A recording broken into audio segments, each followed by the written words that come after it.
Mi nombre es Nancy Lucía Jara Quispe y se va a hablar de la obra didáctica Magna.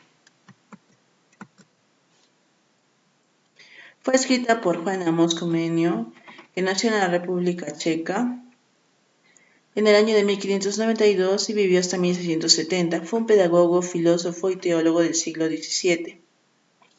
Juan Amos Comenius propuso una reforma educativa íntimamente ligada con la búsqueda de una renovación moral, política, cristiana de la humanidad. Sentó los fundamentos de la educación para todos los hombres y para todos los pueblos. Él decía que todos tienen una actitud innata hacia el conocimiento, por tanto no debe restringirse a una élite. También propuso la organización de la escuela en niveles. La escuela maternal, que es hasta los 6 años, la escuela elemental, que es desde los 6 hasta los 12 años, el gimnasio, que es de los 12 a 18 años, y la academia, que es de los 18 a 25 años. Esta organización es similar a la que tenemos hoy. La didáctica magna. Comenius dividió su obra Didáctica Magna, 1627, en 3 partes: la didáctica general, que va del capítulo 1 al 9, la didáctica especial, que va del capítulo 10 al 14, y la organización escolar, que va del capítulo 15 al 33. Capítulo 7. La formación del hombre se hace muy fácilmente en la primera edad y no puede hacerse sino en esta. La formación del hombre y de la planta son semejantes. Muestra Comenius uno de sus ejemplos.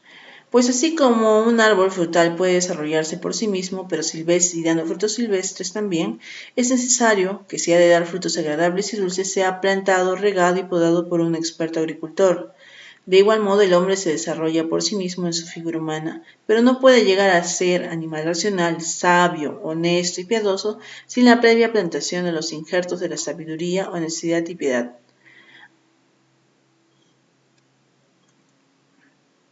La incertidumbre de la vida presente, de la que solo sabemos de un modo cierto que hemos de salir, pero el dónde y el cuándo es desconocido. El tiempo presente nos ha sido dado para que con él se gane o se pierda la gracia de Dios por toda una eternidad. Y así como el hombre se forma en el vientre de su madre, así el alma en nosotros se forma para el conocimiento y participación divina. 3. La educación debe pensarse desde muy temprana edad, puesto que la vida ha de pasarse no aprendiendo, sino operando. Es conveniente comenzar a instruirnos para las acciones de la vida, no sea que nos veamos forzados a decaer antes de haber aprendido a obrar. La condición de todo lo nacido es que mientras esté tierno fácilmente se dobla y conforma. Así, si se endurece, resiste el intento. 5. Plasticidad cerebral. Es la capacidad que tiene la estructura cerebral para modificarse con el aprendizaje y depende fundamentalmente de 2 factores: la edad y la experiencia vivida. De aquí el dicho de Cicerón: los niños recogen rápidamente innumerables cosas. Comenius sugiere de que los niños deben dedicarse al arte. Durante ese tiempo, la imaginación es ágil y los dedos flexibles. De otra manera jamás se llegará a hacerlo. 6. Para que el hombre pudiese formarse para la humanidad, Dios le otorgó los años de la juventud, en los que inhábil para otras cosas fuera tan solo apto para su formación. 7. Únicamente es sólido y estable lo que la primera edad asimila, lo que se demuestra con ejemplos. De igual modo, en el hombre, las primeras impresiones de tal manera se fijan que casi es un milagro que puedan modificarse, y es convenientísimo dirigirlas desde la primera edad hacia las verdaderas normas de la sabiduría. Finalmente, es un asunto en extremo peligroso no inculcar en el hombre los sanos preceptos de la vida desde la misma cuna, porque el alma del hombre, en cuanto a los sentidos exteriores empiezan a ejercer su función, no puede en manera alguna permanecer quieta, no podrá contenerse, de suerte de que si no se emplease en cosas útiles se entregarían a otras vanas y aún nocivas. 9. Es responsabilidad de los padres la salud de los hijos y su formación. Capítulo 10. La enseñanza en las escuelas debe ser universal.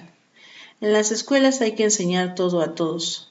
No ha de entenderse con esto que juzguemos necesario que todos tengan conocimientos, especialmente acabados y laboriosos, de todas las ciencias y artes. Por tanto, todos los que hemos venido a este mundo, no solo como espectadores, sino también como actores, debemos ser enseñados e instruidos acerca de los fundamentos, razones y fines de las más principales cosas que existen y se crean. 2. Desde luego y sin excepción hay que tender a que en las escuelas y después de toda la vida, gracias a ellas, primero, se instruyen los entendimientos en las artes y las ciencias. Segundo, se cultiven los idiomas. Tercero, se formen las costumbres con suma honestidad. Cuarto, se adore sinceramente a Dios. Sabiamente habló el que dijo que las escuelas eran talleres de la humanidad, laborando para que los hombres se hagan verdaderamente hombres, esto es, criaturas racionales, criaturas señora de las demás criaturas y aún de sí misma, criatura delicia de su Creador. Y esto se logrará si las escuelas procuran formar hombres sabios de entendimiento, prudentes en sus acciones y piadosos de corazón. Tres cosas deben ser inculcadas a toda la juventud en todas las escuelas. Primero, de las cosas que nos rodean.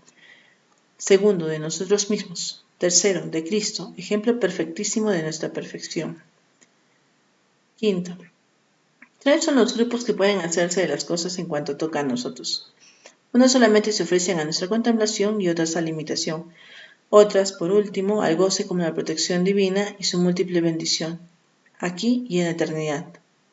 6. Si nos examinamos nosotros mismos, deduciremos igualmente que a todos nos compete el mismo modo de erudición, las costumbres y la piedad. Bien estudiemos la esencia de nuestra alma o bien indaguemos el fin de nuestra creación y colocación en este mundo. La esencia del alma está formada por tres potencias, el entendimiento, la voluntad y la memoria. El entendimiento se aplica a estudiar las diferencias de las cosas. La voluntad tiene por oficio la opción de las cosas, para elegir las provechosas y reprobar las dañinas.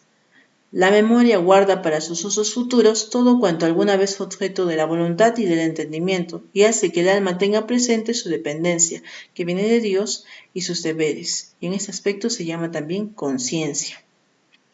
Y si consideramos para qué hemos sido puestos en este mundo, de nuevo resaltará el triple fin, esto es, para servir a Dios, a las criaturas y a nosotros mismos, y gozar de los bienes que provienen de Dios, de las criaturas y de nosotros. Es necesario que tengamos piedad respecto a Dios, honestidad para con el prójimo, ciencia para nosotros mismos. Tocante a este deleite ya hemos visto que para él destinó Dios al hombre en la creación, cuando no solo le colocó en un mundo que antes había dotado toda clase de bienes, y además hizo el paraíso para su delicia, y por último determinó hacerle partícipe de su eterna bienaventuranza. Hay que entender que ese deleite de que hablamos no es el del cuerpo, sino el del alma, que resulta o de las cosas que nos rodean o de nosotros mismos, o finalmente de Dios. El deleite que proviene de las cosas es aquella alegría de los pensamientos que experimenta el varón sabio. El deleite en uno mismo es aquella dulcísima satisfacción que con su excelente disposición interior experimenta el hombre dado a la virtud al verse dispuesto a lo que exige la justicia. Esta alegría es mayor al principio conforme a aquello. La buena conciencia es un perpetuo banquete.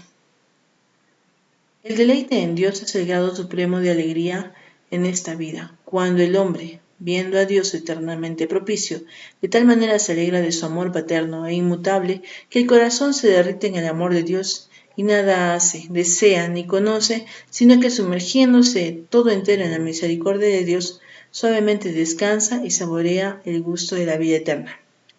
Esta es la paz de Dios que supera todo lo comprendido.